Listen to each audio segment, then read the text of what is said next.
Happy Wednesday, it's me, Seth Macy, bringing you the midweek madness that is today's Daily Fix. Surprise! They're designing a new Call of Duty around the newest consoles instead of those old musty ones. Microsoft's next Fable game is being built in the Forza Engine, and NBA superstar Paul George's latest signature shoes from Nike are in a PS5 colorway. This is the Daily Fix. It's Wednesday, so let's get over the hump together.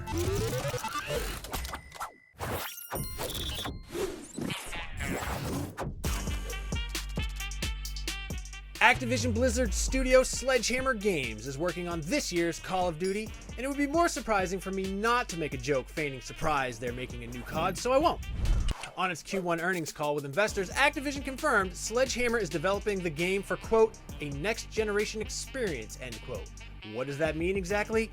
Only Activision knows, but it sounds like the sun is setting on your Xbox One and PS4, and it's the dawn of a new era of games optimized for consoles that are still impossible to buy.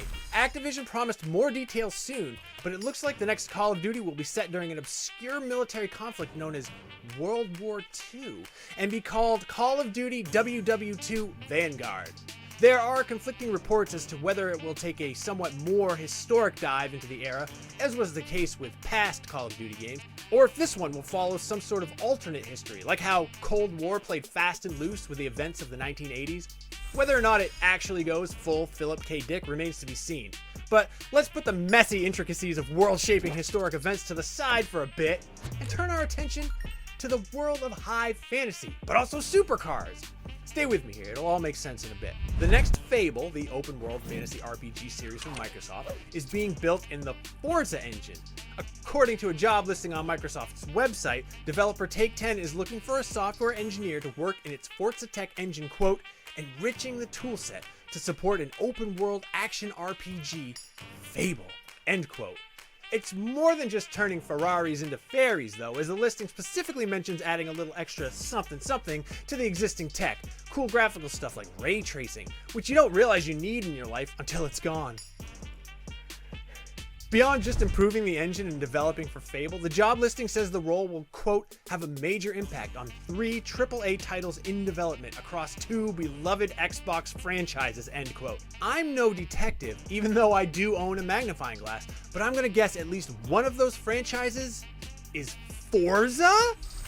If you've played the Forza series, and for the love of God, please check it out. You know it's been a showcase for the graphical capabilities of its respective systems, and the 4K upgrades for the newest generation of Xbox make it look even better in spite of originally being developed for last-gen hardware.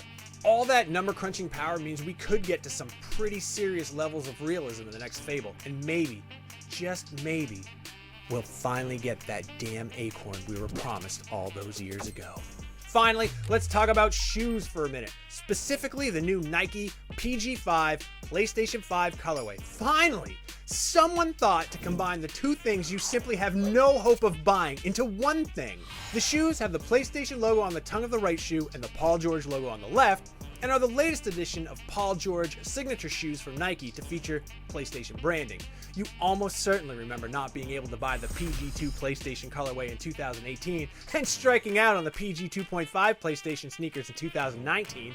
Apart from the obvious influence on the coloring itself, the shoes also include some PlayStation details like, quote, iconic PlayStation shapes, end quote. Oh man, you guys remember before PlayStation when we didn't have things like triangles, squares, circles, and crosses? Well, never again do we have to live in those dark ages. This is all great news for sneakerheads who love disappointment, and you'll have your chance to fail at buying these sneaks on May 14th. As for me, I'll keep on stomping in my Air Force Ones, thank you very much.